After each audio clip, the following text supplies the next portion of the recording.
प्रिय आत्मा,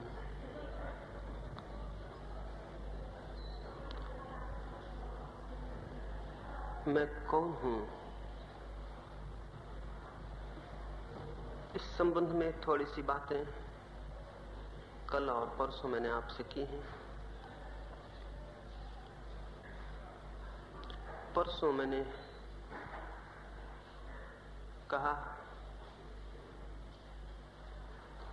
ज्ञान नहीं वरन न जानने की अवस्था, न जानने का बोध सत्य की ओर मार्ग प्रशस्त करता है। ये जान लेना कि मैं नहीं जानता हूं, एक अपूर्व शांति में और मौन में चित्त को ले जाता है। ये स्मरण आ जाना कि सारा ज्ञान, सारे शब्द और सिद्धांत जो मेरी स्मृति पर छाए हैं वे ज्ञान नहीं है, वरन जब स्मृति मौन और चुप होती है और जब स्मृति नहीं बोलती और जब स्मृति स्पंदित नहीं होती, तब उस अंतराल में, उस रिक्त में जो जाना जाता है वही सत्य है, वही ज्ञान है। इस संबंध में परसों थोड़ी सी बातें कही थी और कल मैंने आपसे कहा कि वे नहीं जो अपने अहंकार में कठोर हो गए हैं, वे नहीं जो अपने अहंकार के सिंहासन पर विराजमान हैं, वे नहीं जिन्होंने अपनी संवेदना के सब झरोखे बंद कर लिए और जिनके हृदय पत्थर हो गए हैं, वरन वे जो प्रेम में तरल हैं और जिनके हृदय के सब द्वार खुले हैं और जिन्हें अज्ञात स्पर्श करता है और जिन्हें जीवन में चारों तरफ छाए हुए जीवन में रहस्य की प्रतीति होती है, ऐसे हृदय, ऐसे काव्य से, प्रेम से और रहस्य से भरे हृदय ही केवल सत्य को जानने में समर्थ हो पाते हैं। और आज सुबह एक छोटी सी कहानी से आज की चर्चा में शुरू करूं।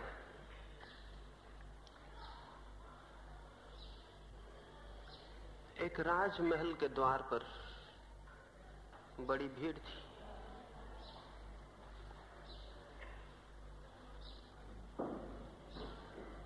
सारा गांव ही, सारी राजधानी ही द्वार पर इकट्ठी हो गई थी।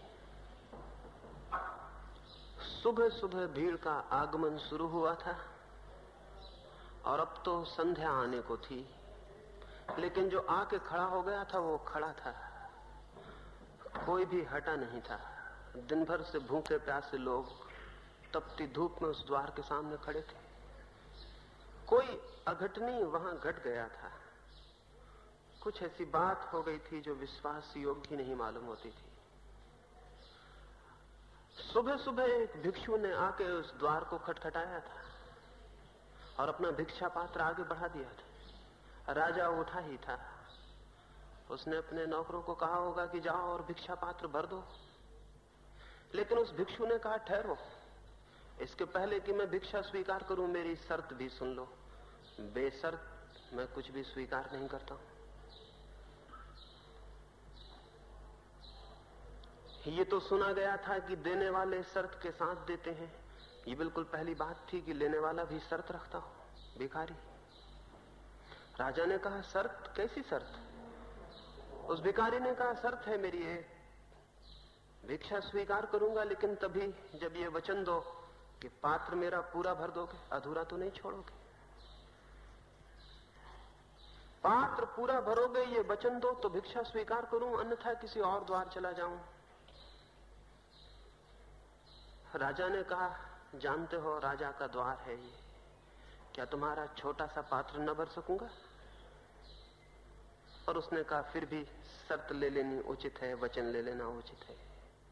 राजा ने दिया वचन और अपने मंत्रियों को कहा कि जब पात्र भरने की बात ही आ गई है तो स्वर्ण मुद्राओं से पात्र भर दो।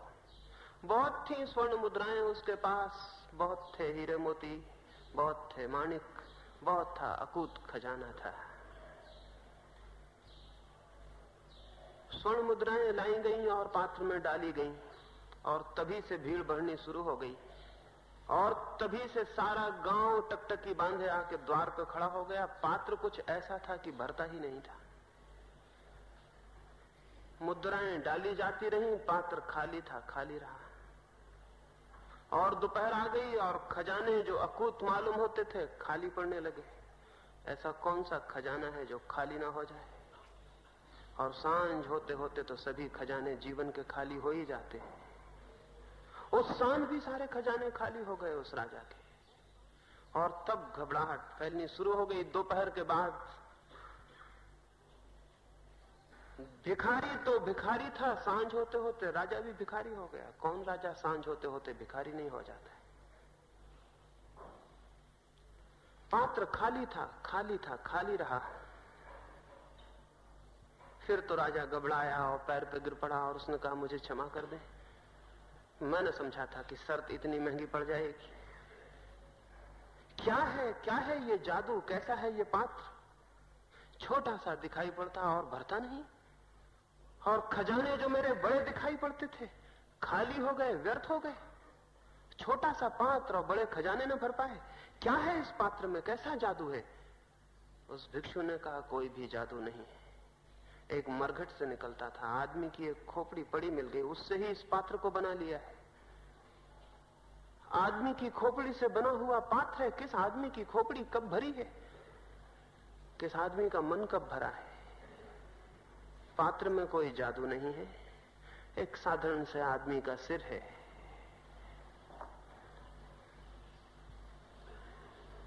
पता नहीं फिर आगे क्या हुआ, लेकिन इस कहानी से इसलिए शुरू करना चाहता हूं कि मनुष्य के जीवन में जो प्रश्न है और जो समस्या है वो यही है, मन को भरना है और मन भरता नहीं। और हजार हजार उपाय हम करते हैं, और धन से और यश से और पद से, मित्रों से, परिजनों से भरते हैं, नहीं भरता। फिर कुछ है जो धर्म से भरने लगते हैं, गीता से और कुरान से, त्याग से, तपश्चर्या से, संन्यास से, साधना से, फिर भी मन भरता नहीं। परमात्मा से, मोक्ष से, फिर भी मन भरता नहीं। मन कुछ ऐसा है कि भरता ही नहीं, और भरने के सारे प्रयास में हम टूटते हैं, नष्ट होते हैं, जीर्ण और जर्जर होते हैं, और भरने की सारी आशाएं टकरा टकरा कर नष्ट हो जाती हैं, और तब विफलता और विषाद मन को घेर लेता है, और दुख और पीड़ा और संताप और चिंता, और सब व्यर्थ दिख पड़ने लगता है। जीवन व्यर्थ मालूम होने लगता है, क्योंकि मन भरता नहीं है और भरने के सब प्रयास असफल हो जाते हैं। कभी किसी का मन भरा नहीं है, कभी किसी का मन भरा नहीं है। मन कुछ ऐसा है कि भर सकता ही नहीं। एक आदमी ने एक प्रेत की आत्मा को वश में कर लिया था। कहानी है और सच मत मान लेना, और नहीं तो किसी प्रेत की आत्मा को वश करने निकल पड़े। क्योंकि बहुत सी कहानियों को हमने सच मान लिया है, इसलिए कहता हूं। बहुत सी कहानियों को हमने सच मान लिया है, इसलिए कहता हूं। कहानियों में सच्चाइयां होती हैं, कहानियां सच नहीं होती। उस आदमी ने प्रेत की आत्मा को वश में कर लिया था, लेकिन जैसी भूल अक्सर हो जाती है, जिसको हम वश में करते हैं हम सोचते हैं हमने वश में कर लिया, और जिसको हम वश में करते हैं वो सोचता है कि मैंने वश में कर लिया। जैसे कि भूल रोज जिंदगी में हो जाती है, वैसी भूल वहां भी हो गई थी, क्योंकि जिसे हम बांध लेते हैं अनजाने, उससे हम बंध जाते हैं, और जिसे हम परतंत्र कर लेते हैं हम उसके परतंत्र हो जाते हैं। केवल वही स्वतंत्र हो सकता है जो किसी को परतंत्र न करता हो। उसने उस प्रेत को परतंत्र कर लिया था, भूल में पीछे पता चला कि वो खुद ही परतंत्र हो गया, क्योंकि उस प्रेत ने कहा कि मुझे चैन नहीं पड़ती, मुझे तो काम चाहिए, निरंतर काम चाहिए। कितने काम थे, सब चुक गए, और वो प्रेत बार बार खड़ा हो जाए और पीछे आके धक्के देने लगे कि मुझे काम दो, मुझे चैन नहीं पड़ती, बेकाम में बैठ सकता नहीं हूं। वो आदमी तो घबराया, कहां से काम लाए, सब काम चुक गए, जो जो कामनाएं थी सब उसने पूरी कर दी, और तब मुश्किल खड़ी हो गई। वो प्रेत भारी पड़ने लगा और वो खड़ा है पीछे और धक्के दे रहा है कि मुझे काम दो। वो आदमी बहुत घबराया, बहुत बेचैन हुआ, बहुत परेशान हुआ। गांव के बाहर एक वृद्ध फकीर रहता था, उसके पास गया। जब कोई बहुत बेचैन और परेशान हो जाता है तो फकीरों को खोजता है, उनके पास जाता है। वो भी गया और उसने उस वृद्ध फकीर को पूछा कि मैं बहुत मुश्किल में हूं, एक प्रेत को पाल लिया। पहले तो सोचा था बड़ा अच्छा हुआ, सब काम करवा लूंगा, अब मुसीबत हो गई, फांसी बन गई। अब काम नहीं सोचते कि क्या करवाऊं, वो मेरे प्राण लिए ले रहा है। अगर उसे मैंने कोई काम ना दिया तो वो अब एक ही काम करेगा, मुझे समाप्त कर देने का काम, और कोई काम बचा नहीं है। अब क्या करें? उस वृद्ध ने कहा, ये डब्बा ले जाओ। एक डब्बा पड़ा था टूटा फूटा, इसे ले जाओ और उसे कहना इसे भरो।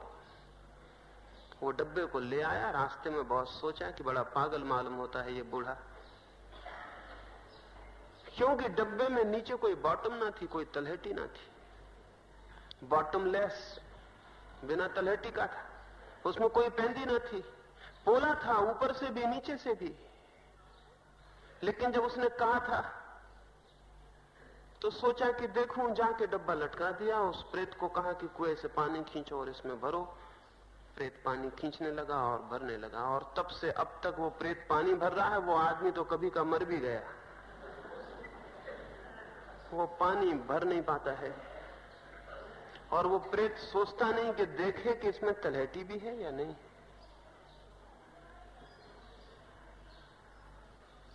उस डब्बे के नीचे कोई तलहटी नहीं है, इसलिए पानी डाला तो जाता है लेकिन भरता कभी नहीं। और ये प्रेत कोई एकाध नहीं है, सबके भीतर बैठा हुआ है और भरे जा रहा है और भरे जा रहा है और कुछ भी भरता नहीं है। बहुत थक गया है प्रेत, बहुत परेशान है, बहुत पीड़ित है, लेकिन भरे जाता है, भरे जाता है। और ये नहीं देखता कि डब्बा भरेगा नहीं। डब्बा कुछ ऐसा है, मनुष्य का मन भी कुछ ऐसा है, बॉटमलेस एबिस। मनुष्य का मन भी ऐसा है, शून्य, कोई सीमा नहीं उस पर, कोई नीचे जगह नहीं, कोई ऊपर छप्पर नहीं, कोई सीमा नहीं, असीम और शून्य गड्ढा है मनुष्य का मन।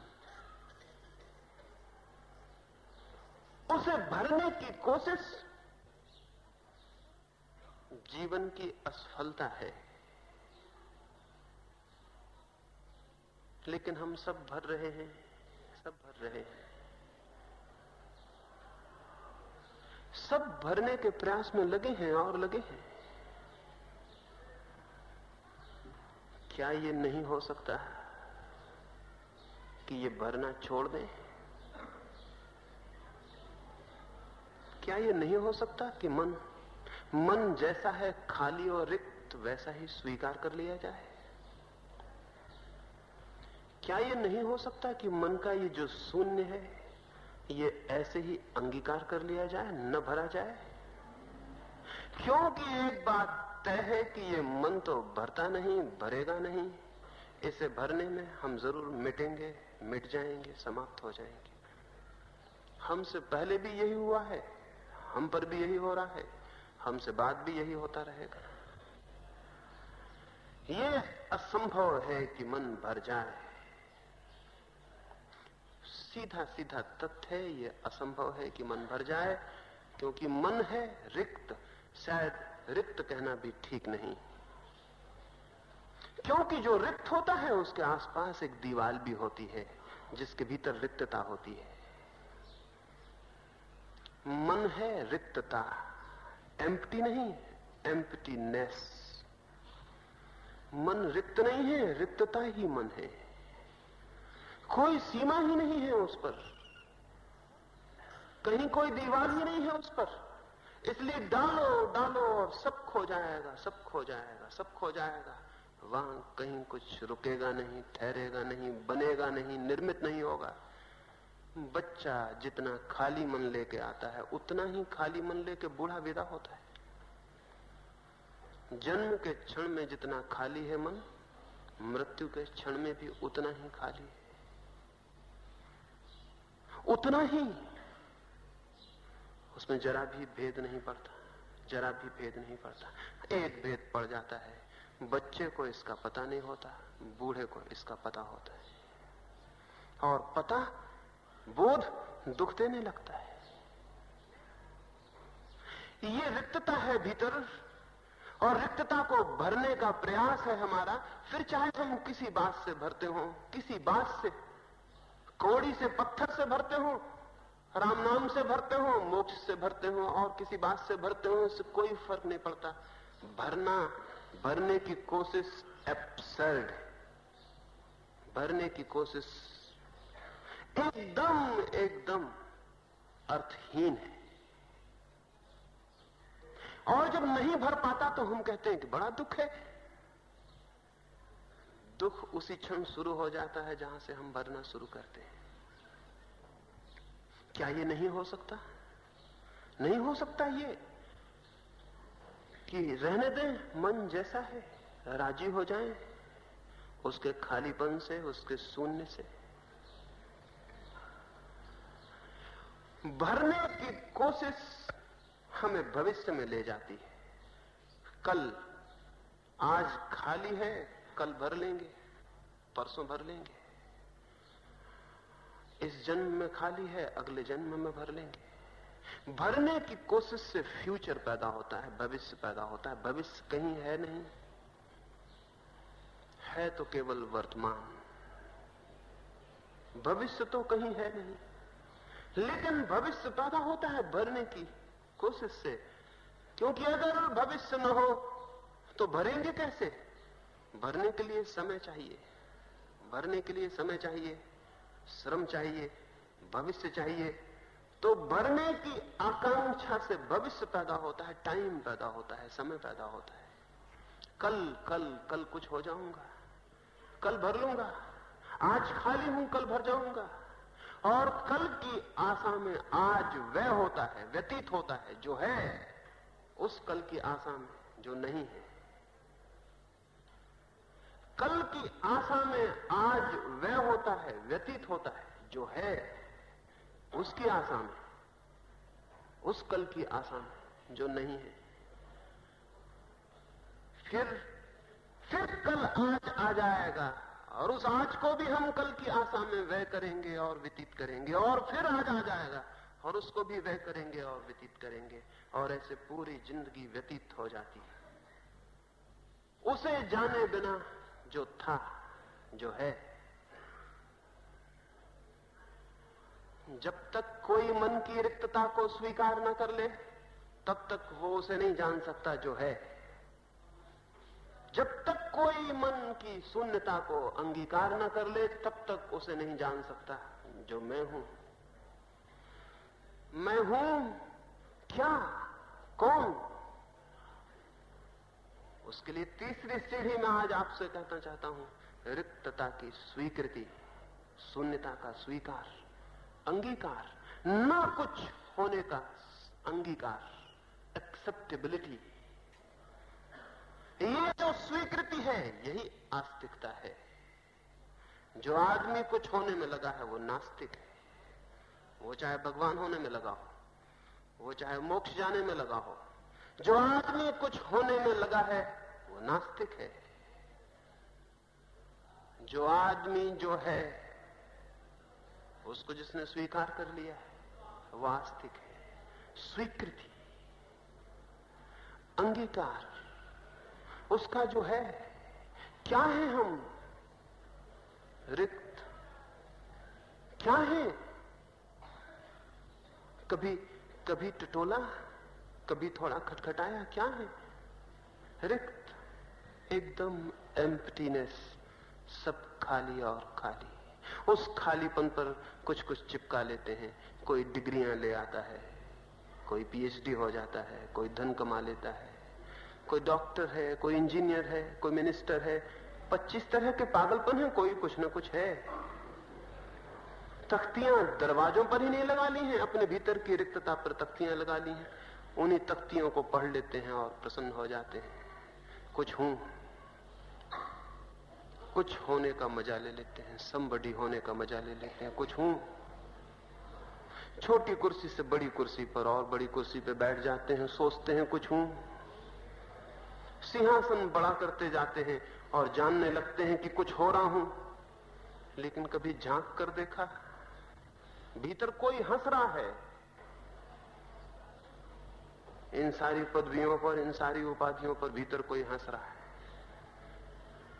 ये सब सूखे हुए पत्तों की भांति हैं, हवा के झरोखे इन्हें ले जाएंगे। और मौत की हवा में तो ये कुछ भी टिकेगा नहीं। और इसीलिए तो मौत से इतना डर है कि मौत उस रिक्तता को उघाड़ देगी जिसको जीवन भर ढांका और छिपाया। नहीं तो मौत से कोई क्यों डरेगा? मौत से भय का कारण क्या है? मौत को जानते हैं जो उससे भयभीत होंगे, मौत को देखा है जो उससे घबराएंगे। नहीं तो भय कैसे हो सकता है? जिसको जाना नहीं, जिसे पहचाना नहीं, जिससे मिलना नहीं हुआ, उससे भय कैसा हो सकता है? मौत से भय नहीं है, भय है इस बात से कि वो जो एम्प्टीनेस है उस पर जो हमने कागज के दीवारें खड़ी करके घर बना लिए हैं कागज के, और नाम लिख लिए हैं, और कागज की मुद्राएं और तिजोड़ियां बना ली हैं, और कागज की दुनिया बसा ली है। मौत उस सबको उड़ा देगी, बच जाएगी रिक्तता, बच जाएंगे अकेले और खाली। इसलिए मौत से डर है, इसलिए है मौत से डर कि वो रिक्तता उसकी स्वीकृति नहीं है। और जो अपनी रिक्तता को स्वीकार कर लेता है उसके लिए तो मौत रही ही नहीं। अब मौत और क्या करेगी? अब मौत और क्या करेगी? अब मौत और क्या करेगी? उसने खुद ही उन कागज की तख्तियों को उड़ा दिया और उस महल में आग लगा दी जो कागज का था। और जब वो महल जल जाता है तब पीछे जो शेष रह जाता है वही मैं हूं। एक आदमी पता नहीं आपको भी मिला हो, शायद सुना हो, किसी रास्ते पर कहीं मिल गया हो। एक आदमी चिल्लाता फिरता है और पागल हो गया है, और वो निरंतर यही कहता रहता है, here ends the world stop. वो यही कहता रहता है, यहां दुनिया समाप्त होती है, ठहरो। उसका दिमाग खराब हो गया है। शायद यहां भी सुना हो, इस गांव में भी वो आदमी आया हो। मुझे वो आदमी एक दफा मिल गया तो मैं उसकी कथा सुना कि बात क्या है, तुम्हें क्या हो गया? तो उस आदमी ने कहा कि मैं भी सत्य की खोज में निकला था, और मैं खोजता गया और आखिर वहां पहुंच गया जहां रास्ता खत्म हो जाता था, और जहां अंतिम रोड साइन लगा था उस पर लिखा था, here ends the world stop. मैं वहां पहुंच गया जहां दुनिया समाप्त होती थी, और अंतिम तख्ती आ गई सड़क की, और उसके बाद फिर न कोई रास्ता था, न कोई दुनिया थी, न कोई गति थी, फिर तो था शून्य, एकदम शून्य, अतल। और वहां तख्ती लगी थी, रुक जाओ, बस यहां दुनिया समाप्त होती। और मैंने झांक के देखा और मेरा सिर फिर गया। वहां न तो नीचे कुछ स्थान था, न ऊपर कोई छप्पर था, और न आगे कुछ था और न किसी दिशा में कुछ था, बस शून्य था। और तब मैं घबरा गया और आंख बंद की और मैं भागा, और तब से मैं भाग रहा हूं। और तब से ऐसा घबरा गया हूं कि रह रह के बस मुझे यही ख्याल आ जाता है, हियर एंड्स द वर्ल्ड। रुक जाओ, यही दुनिया समाप्त होती है। उस आदमी से मैंने कहा कि मैं भी गया हूं, उस तख्ती को मैंने भी पढ़ा है। तुम थोड़े जल्दी लौट आए, एक क्षण और रुक जाते, उस तख्ती की दूसरी तरफ भी देख लेते। दूसरी तरफ लिखा था, here begins the God jump. यहां ईश्वर शुरू होता है, कूद जाओ। तुम थोड़ा जल्दी लौट आए, थोड़ा और रुक जाते,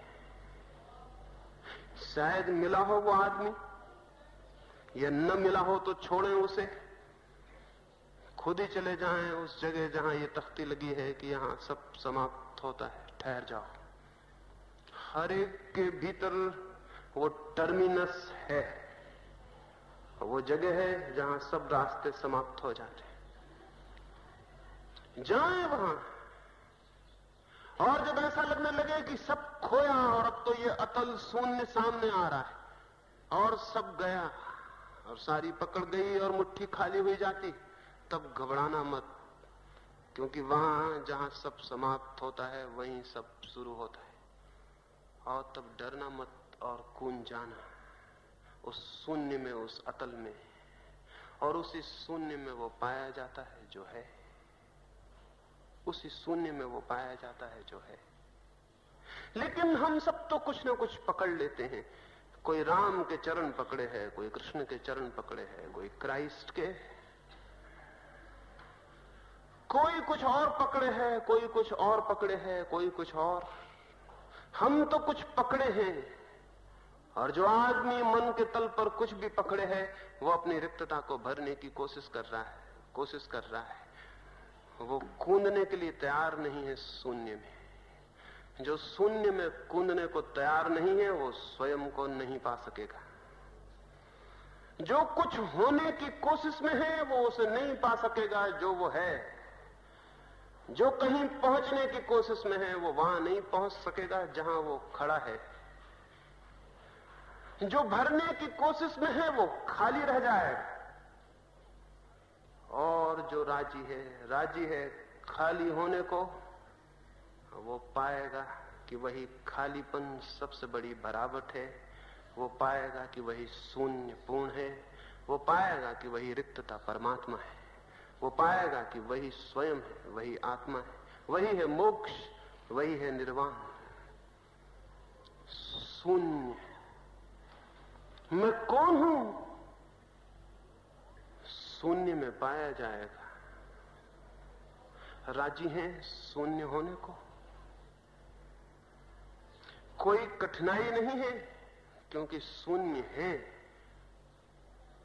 सिर्फ राजी होने की बात है। कुछ करना नहीं है शून्य होने को कि आप पूछने आ जाएं कि क्या करें और कैसे शून्य हो जाएं। शून्य है। सिर्फ शून्य न होने की जो कोशिश कर रहे हैं, कृपा करें और उस कोशिश को जाने दें। हम सब कोशिश कर रहे हैं कुछ होने की। बस जो कुछ होने की कोशिश कर रहा है वो संसार में है, और जिसने होने की कोशिश जाने दी, छोड़ दी। जो कुछ होने के लिए तैर रहा है वो धारा के विरोध में तैर रहा है, वो अपस्ट्रीम तैर रहा है। वो टूटेगा और नष्ट होगा और मिटेगा। लेकिन जो छोड़ रहा है और धारा में बहने को राजी है, हाथ छोड़ देता है और बह जाता है सागर की तरफ, वो पहुंच जाता है। इसलिए आज की सुबह आपसे कहूंगा, तैरे नहीं बहें, जीवन में तैरे नहीं बहें। जीवन में कुछ होने का ख्याल आत्मघाती है, अधर्म है, वही संसार है। उसे जाने दें, जाने दें, छोड़ दें। ये कोशिश कुछ होने की इतनी एब्सर्ड है। एक एक भिक्षु चीन पहुंचा भारत से। चीन का सम्राट उसके स्वागत को राज्य की सीमाओं पर आया, देख के बहुत हैरान हो गया। वो भिक्षु न मालूम कैसा पागल था, बोधि धर्म था उसका नाम, पागल ही रहा होगा, क्योंकि इस पागलों की दुनिया में स्वस्थ और नॉर्मल होने का अर्थ पागल होना है। इस पागलों की दुनिया में जब भी कोई आदमी स्वस्थ, सच में स्वस्थ होता है तो पागल मालूम पड़ता है। वो बोधि धर्म प्रविष्ट हुआ तो अपने सिर पे जूते रखे हुए था, पैर में तो नहीं पहने हुए था, सिर पे रखे हुए था। सम्राट वू ने जिसका उसका स्वागत किया, उसने कहा, अरे ये क्या पागलपन, ये आदमी कैसा है, सिर पे जूते रखे हैं। पूछा एकांत में कि बनते, ये क्या किया आपने, ये क्या किया, सारे लोग हंसते हैं, सिर पे जूते रख के आए। बोधि धर्म बोला, अगर मेरा बस चलता तो अपने पैर सिर पे रख लेता और आता। बोधि धर्म बोला, अगर मेरा बस चलता तो अपने पैर सिर पे रख लेता और आता, नहीं चला इसलिए जूते रख के आया। उसने कहा, मैं समझा नहीं, मैं समझा नहीं। बोधि धर्म ने कहा, हर आदमी जो कुछ होने की कोशिश में है, अपने सिर पे पैर रख के चलने की कोशिश में, इतनी ही एब्सर्ड है ये बात। जो आदमी कुछ होने की कोशिश में है, क्योंकि कोई कुछ नहीं हो सकता जो वो नहीं है, जो है वही हो सकता है, कोई कुछ और नहीं हो सकता। कुछ होने की कोशिश असंभव की कोशिश है, असफलता सुनिश्चित है, व्यर्थता सुनिश्चित है। बोधि धर्म ने कहा कि कोई अपने पैर सिर पर रख के चलने की कोशिश करे और न चल पाए तो किसको दोष देंगे? उससे ही हम कहेंगे कि तुम पागल हो, तुम सिर पर पैर रखते हो तो चलोगे कैसे? चलने के लिए जरूरी है कि सिर पर पैर न हो।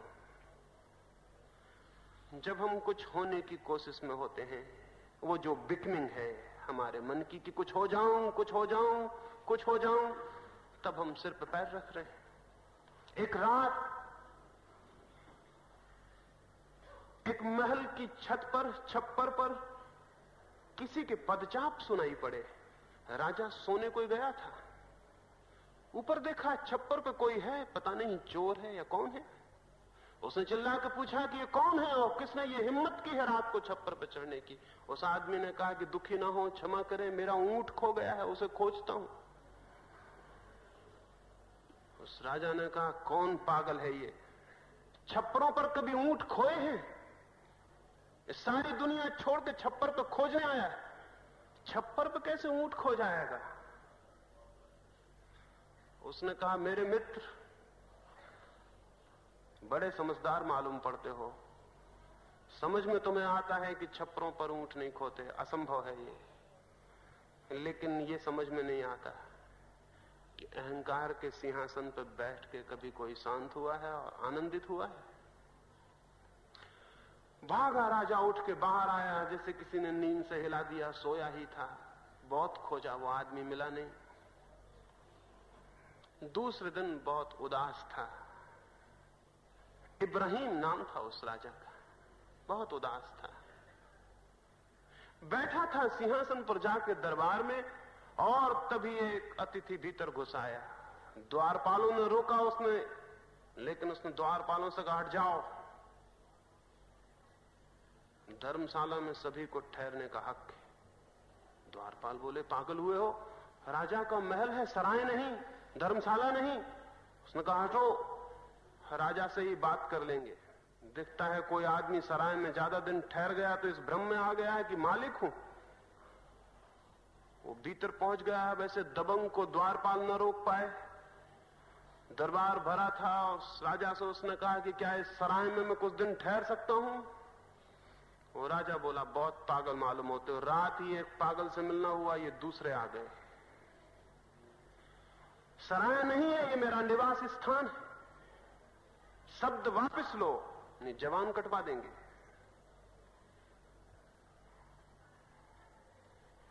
उस व्यक्ति ने कहा, सराय नहीं, लेकिन कुछ दिनों पहले मैं आया था, तब तो इस सिंहासन पर दूसरे आदमी से मेरी टक्कर हो गई थी। उस राजा ने कहा, वो मेरे पिता थे।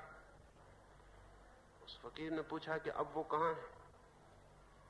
और मैं तो उसके पहले भी आया था, तब दूसरे आदमी से टक्कर हो गई थी, तब कोई दूसरा आदमी सिंहासन पर बैठा था। उस राजा ने कहा, वो मेरे पिता के पिता थे।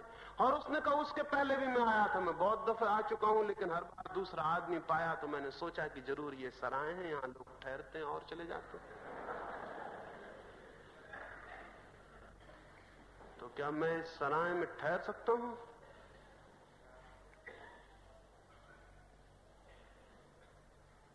वो राजा उठा और उसके पैर पकड़ लिए। जरूर ये वही आदमी था जो रात छप्पर पर था। चाहे वो दूसरे आदमी रहा हो, इससे क्या फर्क पड़ता है, लेकिन यही आदमी था जिसने रात उत्तर दिया था। यही आदमी है, यही आदमी है। पूछा कि क्या करूं, मैंने तो अपनी जिंदगी छप्पर पर ऊंट खोजने में, उस राजा ने कहा, मैंने तो अपनी जिंदगी छप्पर पर ऊंट खोजने में और धर्मशाला को मकान समझने में गंवा दी। अब मैं क्या करूं? हम सब गंवा रहे हैं, छप्पर पर ऊंट खोज रहे हैं, धर्मशालाओं को निवास समझ रहे हैं। जिस व्यक्ति ने भी कुछ होने की आशा में अपना निवास बना लिया है, उसने धर्मशाला को निवास बना लिया। कुछ होने की आशा निवास स्थान नहीं है, सराय है। एक दिन ठहर भी नहीं पाइएगा कि धक्के दे के कोई और वहां से बाहर कर देगा। और दौड़ते रहिए, सराय में भटकते रहिए, दुख होगा और पीड़ा होगी। अपने घर लौटे बिना कोई रास्ता नहीं है। और बहुत सराहें हैं, आशाओं की, कामनाओं की, वासनाओं की, बिकमिंग की। बहुत धर्मशालाएं हैं। भटकिए, लेकिन जिस दिन ख्याल आ जाए कि धर्मशाला है, उस दिन क्या देर है कि वापस लौट आइए अपने घर पर। घर कभी खोया नहीं है, वो हमेशा साथ है। जिस दिन धर्मशाला से मन भर जाए, व्यर्थता दिखाई पड़ जाए, आप अपने घर में हैं। खोजिए छप्परों पर खोए हुए ऊंट को, मिलेगा? नहीं मिलेगा। इसको कहने की क्या बात है कि नहीं मिलेगा? लेकिन खोज रहे हैं हम सब भविष्य के छप्परों पर, भविष्य के ऊंटों को। असली ऊंट ना मिलेगा असली छप्पर पर, तो भविष्य के छप्पर हैं जो हैं ही नहीं, और भविष्य के ऊंट हैं वे भी नहीं हैं, और उनको हम खोज रहे हैं। एक कथा मैंने सुनी थी कि एक राजा को 3 लड़के थे। 2 तो पैदा ही नहीं हुए थे, एक पैदा होकर मर गया था। 3 लड़के थे। वे तीनों यात्रा पर निकले, जिनमें से 2 पैदा ही नहीं हुए थे और एक मर गया था। वे तीनों यात्रा पर निकले, जिनमें से 2 तो लंगड़े थे और एक अंधा था। और वे तीनों उस नगर में पहुंचे, 3 नगरों में, जिनमें से 2 मिट गए थे और एक अभी बसा नहीं था। और ऐसी वो कथा चलती है और उसका कोई अंत नहीं आता। इसलिए उसको कैसे कहूं अब और आगे कैसे ले जाऊं, वो कहीं खत्म नहीं होती, बस वो ऐसे ही चलती है और ऐसे ही चलती है। और हम सबकी जिंदगी ऐसे ही चलती है। 2 चीजें वो जो है ही नहीं, एक जो थी और अब नहीं। अतीत जो मिट चुका, भविष्य जो नहीं है, उसमें हमारी सारी यात्रा चलती है। ये होने की यात्रा बाधा है मैं कौन हूं उसे जानने, उसे पहचानने, उसके साथ एक होने में। इसलिए मैं कहता हूं, इसलिए कहूं, स्वीकार कर लें उस शून्य को जो भीतर है। उसकी स्वीकृति से फलित होता है धर्म, उसकी स्वीकृति से फलित होता है ज्ञान, उसकी स्वीकृति से निकलता है वो जो जीवन को शांति से और आनंद से भर जाता है। मिट जाएं उस शून्य में, उस शून्य में डूब जाएं, उस शून्य के साथ एक हो जाएं, हैं उसके साथ एक है। और जिस दिन भी उस अंतराल में और शून्य में क्षण भर को भी ठहर जाएंगे, जिस दिन को उस अपने घर में क्षण भर को ठहर जाएंगे, उस नथिंगनेस में, उसी दिन पाएंगे कि सब पा लिया गया, उसी दिन पाएंगे कि सब मिल गया, उसी दिन पाएंगे कि कुछ खोया नहीं था कभी। तो न तो ले जाएगा योग, न ले जाएगा ध्यान, न ले जाएंगे मंत्र तंत्र, न ले जाएगा मोक्ष, न कोई गीता और न कोई कुरान, न कोई गुरु, न कोई उपदेशक, कोई नहीं ले जाएगा। क्योंकि जब तक किसी के द्वारा आप जाना चाहेंगे तब तक का अर्थ है कि आपने शून्य को स्वीकार नहीं किया, आप कुछ होना चाहते हैं। और जब तक आप कुछ होना चाहते हैं तब तक आप वो नहीं हो सकेंगे जो आप हैं। लाओ त्से ने कहा है, खोजो और खोदोगे, दौड़ो और कहीं न पहुंच पाओगे। मत खोजो और पालो, रुक जाओ और पहुंच जाओ, ठहरो और वहीं हो जहां जाना चाहते हो। बड़ी ठीक एकदम ठीक बात है। क्या रुकने को राजी हैं? क्या राजी हैं ठहरने को? क्या छोड़ देने को राजी हैं खोज को, दौड़ को? क्या लेट गो के लिए राजी हैं? यदि हैं तो बस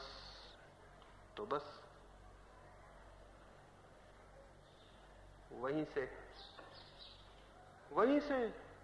से पा लिया जाएगा मैं कौन हूं, वहीं से आ जाएगा,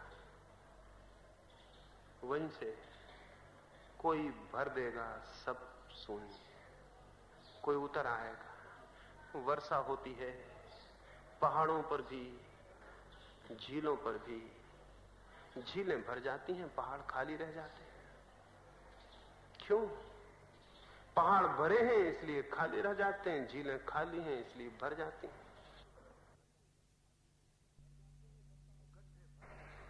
गड्ढे भर जाते हैं वर्षा होती है तो, और टीले खाली के खाली रह जाते हैं, टीले पहले से ही भरे हुए हैं। गड्ढे धार्मिक चित्त टीलों की तरह नहीं है, उठते हुए टीलों की तरह, भरते हुए टीलों की तरह नहीं, खाली गड्ढों की तरह।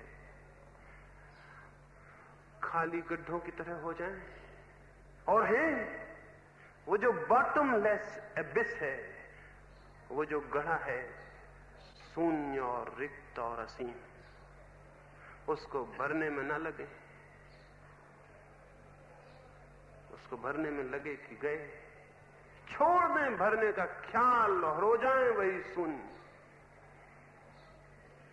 बस उसी शून्य से कुछ होता है जो शब्दों में नहीं कहा जा सकता, कुछ होता है जो इशारों से नहीं बताया जा सकता, कुछ होता है जिसे गीत नहीं गा सकते, कुछ होता है जिसे आंसू नहीं कह सकते, कुछ होता है जिसे कहने का कोई उपाय नहीं।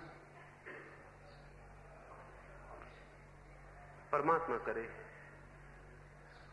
शून्य रिक्त होने की क्षमता, साहस,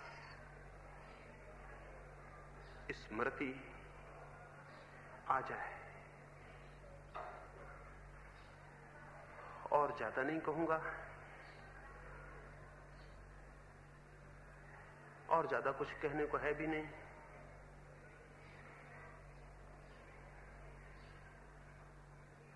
एक बात फिर से दोहरा दूं, जाएं अपने भीतर, वहां आ जाती है वो जगह, वो अंतिम साइन पोस्ट वो अंतिम खंबा जहां लिखा है हियर एंड्स द वर्ल्ड, यहां होती है दुनिया समाप्त, रुक जाओ, वहां रुकना मत। उसी तख्ती की दूसरी तरफ लिखा है हियर बिगिंस द गॉड, यहां होता है स्वरूप परमात्मा, कून जाओ, कून जाना। जो कून जाता है वो पा लेता है। एक छोटी सी कहानी और चर्चा पूरी। एक रात एक यात्री एक अंधेरी अमावस में एक पहाड़ से गुजरता था। पैर उसका फिसल गया। किस यात्री का कब नहीं फिसला है? जो यात्रा करेगा फिसलेगा भी, गिरेगा भी, रास्ते भी भूलेगा, अंधेरे मार्ग भी आएंगे, खो भी जाएगा। वो भी भटक गया अंधेरे रास्तों में, उसका पैर फिसल गया और गिर गया एक बड़े खड्ड में। झाड़ियों को पकड़ लिया। कौन नहीं पकड़ेगा? हम सब पकड़े हुए लटके हैं झाड़ियों को। उसने भी झाड़ियां पकड़ ली। सर्द रात, अंधेरी रात, चारों तरफ नीचे गड्ढ, कहीं कुछ दिखाई ना पड़े, कोई और छोर नहीं। पकड़े है, भगवान को याद कर रहा है, भगवान से प्रार्थना कर रहा है बचाओ। बचने की खुद कोशिश भी कर रहा है। कोशिश न सफल हो पाए तो भगवान की खुशामद भी कर रहा है कि तुम बचाओ। लेकिन पत्थर है, सरकीला, चिकना, पैर रुकते नहीं। छोटी है झाड़ी, जड़ें उखड़ी जा रही हैं। कभी भी भय है कि क्षण दो क्षण में टूट जाएंगी और नीचे गिर जाएगा। सर्द है रात, हाथ अकड़े जा रहे हैं। थोड़ी देर बाद हाथ जड़ हो जाएंगे और फिर झाड़ी को पकड़ना संभव नहीं रह जाएगा। पैर टिकते नहीं हैं, हाथ कठिनाई में है, झाड़ी है कमजोर, नीचे है गड्ढा। बड़ी मुश्किल है, बड़ी मुश्किल है। और क्या मुश्किल हो सकती? परेशान परेशान। लेकिन थोड़ी देर में कोई उपाय सफल नहीं होता। रखे हुए पैर नीचे फिसल जाते हैं, हाथ जड़ होने लगे, झाड़ियों की जड़ें आवाजें कर रही हैं, उखड़ रही हैं। और फिर वो क्षण आ गया जहां उसे पता चला कि बस अब गया। हाथ सरकने लगे, झाड़ियां छूटने लगी। जाना उसने कि गया, और फिर हाथ छूट गए और झाड़ियां छूट गई, और छूटते उसने जाना कि मिटा। लेकिन छूटते ही क्या जाना? छूटते ही जाना कि नीचे तो जमीन आ गई, अंधेरे में दिखाई नहीं पड़ती थी, गड्ढा था ही नहीं। और तब वो खूब जोर से उस अंधेरी रात में उस पहाड़ी घाटी में हंसने लगा कि बड़ा पागल था मैं। व्यर्थ ही इतनी देर कष्ट सहा, व्यर्थ ही इतनी देर तकलीफ सही, व्यर्थ ही इतनी देर मरने में लटका रहा, मौत में अटका रहा, व्यर्थ इतनी देर मरा। क्योंकि जितनी देर लटका था उतनी देर ही मरता रहा, उतनी देर ही लगता रहा कि मरा मरा मरा, गया गया, टूटा छूटा, और ताकत लगाता रहा। और हाथ छूट गए और पाया कि नीचे जमीन थी, अंधकार में दिखाई नहीं पड़ती थी। वो जो भीतर रिक्तता है वही पूर्णता है। एक दफा छोड़ें और देखें, छोड़ते ही पता चलेगा जमीन आ गई। जो शून्य में होने को राजी है वो परमात्मा की भूमि पर खड़ा हो जाता है। मेरी बातों को इतने प्रेम और शांति से सुना, उससे बहुत बहुत अनुग्रहित हूं। सबके भीतर बैठे उस शून्य के प्रति मेरे प्रणाम स्वीकार करें। वही परमात्मा है, वही सब कुछ है।